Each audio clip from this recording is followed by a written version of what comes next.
Welcome to our deep dive into the world of conscious breathing. Today we're exploring Breatheology by Stig Aval Severinsen. It seems you're ready to unlock the secrets of breathwork, and let me tell you, this book's got some incredible insights. What I find fascinating is how Severinsen blends science with ancient practices like yoga, showing us just how powerful our breath really is. Yeah. He challenges the idea that breathing is just about taking in oxygen. Right, it's like the secret language we can use to actually change our physical Mm. and mental states. So how does consciously changing how we breathe impact our minds? Well, our breath is directly connected to our autonomic nervous system, the system that controls our heart rate, digestion, and importantly, our stress response. Okay. By consciously changing our breathing, like slowing it down, deepening it, we can directly influence this system. It helps us shift from stress to relaxation. Severinsen, he's a four-time freediving world champion. And he uses that experience to show how powerful this is. I mean, holding your breath for minutes, that's extreme. But he says, if he can push those limits, we can achieve a lot in our daily lives, just with a little conscious effort. That's his whole point. To understand how freedivers do that, we need to look at the diving reflex. Mm. This reflex kicks in when our face is submerged in cold water or when we hold our breath. Uh-huh. It triggers these changes. Our heart rate slows down, blood vessels constrict, and blood is redirected to vital organs, so we can conserve oxygen better. So we all have this built-in mechanism that helps us handle lower oxygen levels. Exactly. Severinsen argues that by tapping into this with conscious breathing techniques, we can, well, not only improve our physical performance, but manage stress, even enhance our mental clarity. The book also connects conscious breathing and yoga. Severinsen draws on the principles of pranayama, the practice of controlling life force through the breath. It's really cool how he blends this ancient practice with modern science. He explains how specific breathing techniques can impact our nervous system, like the victorious breath. It can influence our energy levels, mental clarity, and even our emotional state. The victorious breath. I've never heard of that. What is it? It's where you make this slight constriction at the back of your throat as you breathe, almost like you're whispering, ha ha. This creates a gentle resistance, which activates the vagus nerve. That's the nerve connecting our brain to our body, regulating our parasympathetic nervous system. Ah, the rest and digest system. Yeah. So by doing the victorious breath, we're calming down, getting out of that fight or flight mode. You got it. Severinsen sees it as a way to, conquer stress and those negative thoughts. He even uses this analogy of replacing a polar bear, the negative thoughts, with a giraffe, the positive, calm thoughts, just to show how we can use our breath to shift our mental state. It's amazing. Like we have a built-in stress management tool. But Severinsen doesn't just stop there. He also talks about how diet is important for well-being and how it all relates back to breathing. Absolutely. He talks about this magical formula for weight management, focusing on the balance between energy intake and consumption. What I found interesting was his emphasis on base-forming foods, like fruits, veggies, nuts. Mm-hmm. He even explains the science behind it, how these foods help maintain a healthy pH balance in our bodies. So it's not just about the calories, but about eating the right foods to create this inner harmony. Exactly. He talks about homeostasis, our body's natural drive to maintain balance internally. And he says a balanced diet, combined with conscious breathing, helps support this balance. That makes sense. But we often hear conflicting advice about breathing, like whether it's better to breathe through our nose or mouth. What does Severinsen say? He's all about nasal breathing, and there's actually science to back it up. When we breathe through our nose, the air is filtered, warmed, and humidified. But get this, it also stimulates nitric oxide production. Nitric oxide, that's nitroglycerin, the heart medication, right? You're right. And Severinsen points out that this connection between nasal breathing and nitric oxide was known in Chinese medicine a long time ago. It's a cool example of how ancient wisdom and modern science often meet. So nasal breathing it is. But what about athletes? Don't they need to maximize their oxygen intake, especially during intense training? That's a great point. Severinsen addresses that directly. He explains how athletes, especially those in endurance sports, can actually improve their performance with specific breathing techniques. He talks about optimizing lung capacity, enhancing cardiovascular efficiency, and importantly, developing mental control in those high-pressure moments. He even tells this crazy story about how his own heart stopped during a breath-holding experiment. Right. He was with a cardiologist. It was totally safe. But it shows how adaptable our bodies are and how breath hold training can affect heart function. Wow. So freediving, and even just holding your breath, can actually be good for the heart. The research seems to say so. It might be because of the diving reflex and that increased blood flow to the lungs when you hold your breath. Of course, we need more research, but it's definitely exciting to think about how we could use this therapeutically. Speaking of therapy, Severinsen also says that conscious breathing can help us heal. He even has a whole section on therapeutic breathing. He talks about how conscious breathing can help with recovery from all sorts of illnesses, even respiratory conditions like asthma and COPD. He goes into how breathing affects lung volume and our overall health, explores using pranayama for specific conditions, and even touches on oxygen therapy and breath holding techniques. He even mentions this intense technique called lung packing, something freedivers use to increase their lung capacity. Sounds like something from a superhero movie. I know, right? Lung packing, or buccal pumping, involves using your mouth and tongue to force more air into the lungs.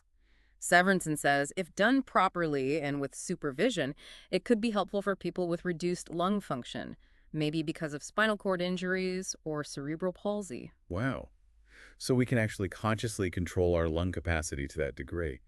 And didn't he also talk about the potential benefits of holding your breath for healing? That seems kind of counterintuitive. It does, but Severinsen presents some interesting research on how short periods of low oxygen can affect the body.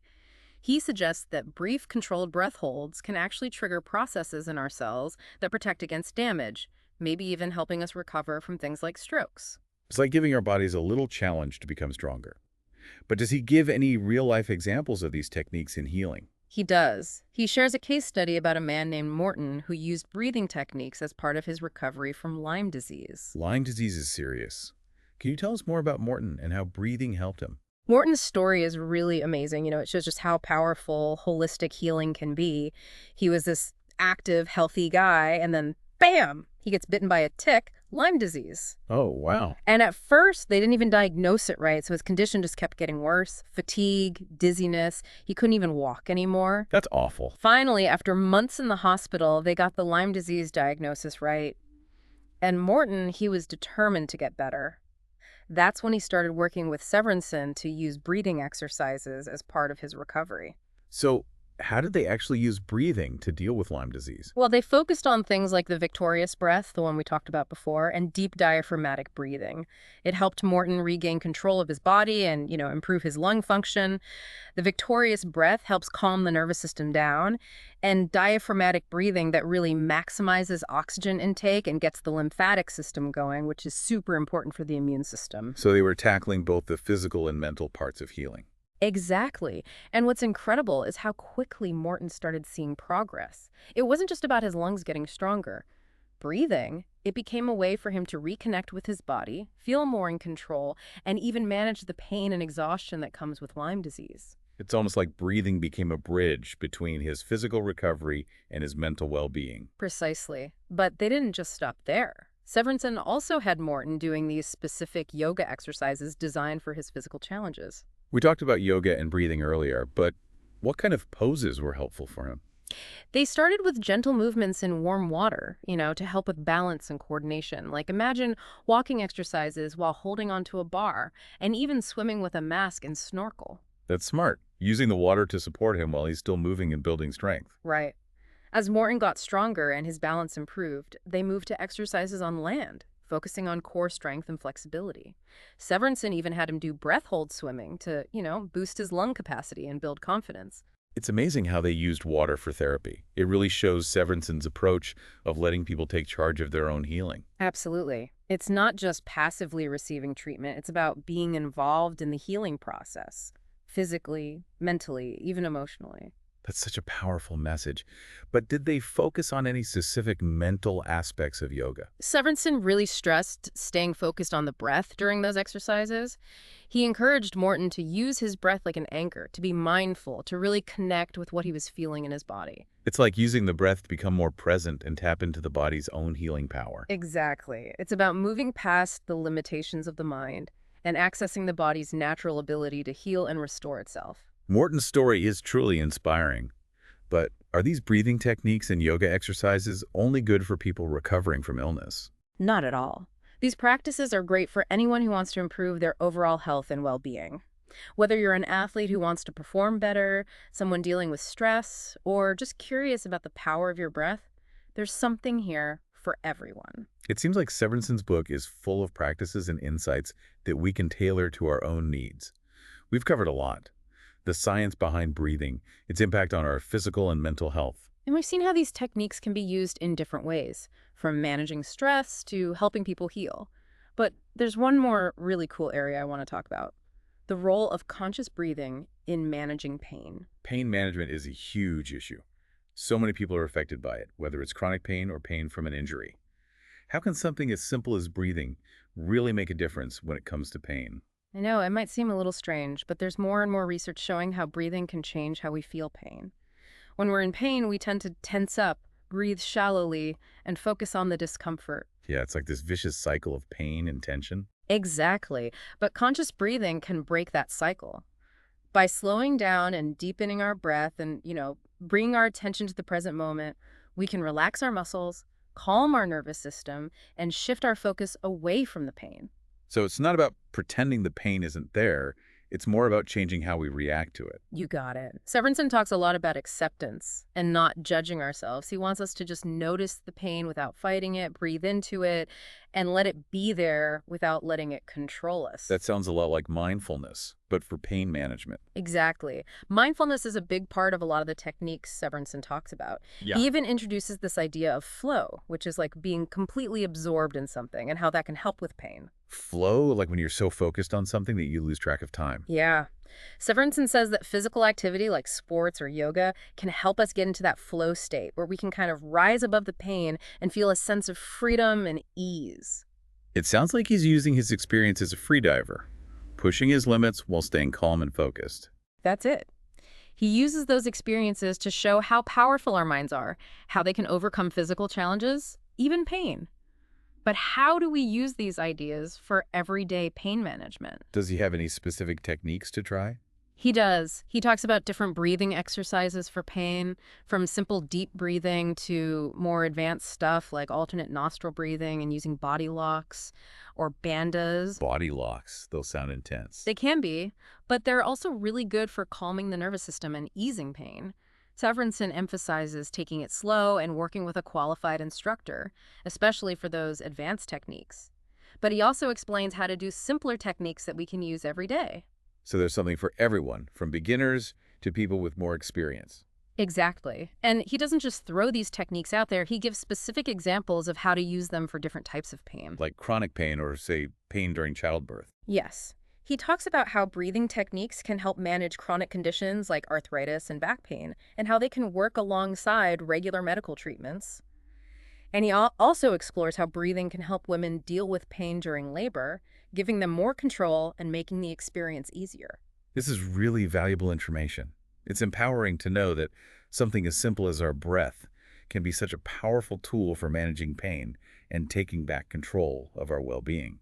I agree, and Severinson explains these techniques in a way that anyone can understand and use. We've covered so much in this deep dive. Yeah. From how breathing works to how it affects our health, our performance, even our ability to heal and manage pain. What really stood out to me is this idea of breath being a connection between our physical body and our mind, between our conscious and subconscious selves. Exactly.